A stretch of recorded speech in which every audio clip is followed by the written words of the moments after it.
Rosa ham 3 ta tilda gapira oladimi? Videoga olyapsizmi? Ketik, bugun iqtidor school o'quvchilarini tekshirib ko'ramiz. Hozir ingliz tili dars o'tilayotgan ekan, bolalarimizni sinash uchun biz ularga bir nechta savollarni berib ko'ramiz.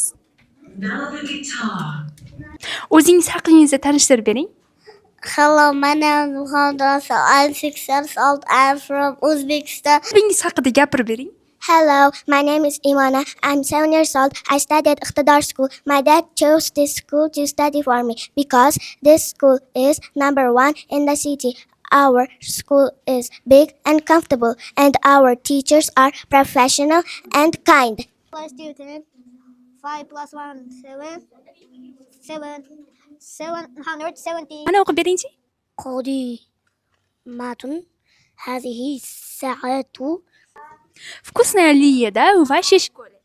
Да, очень вкусно. Я ем каждый день 4 подряд вкусную и халяльную еду. Iqtidor schoolda tayyorlov guruhlari va 1-sinfdan 4-sinfgacha sinflari mavjud. Farzandingiz ham shu maktabda o'qishni xohlasangiz, hoziroq biz bilan bog'laning. Ha, aytgancha joylar soni cheklangan.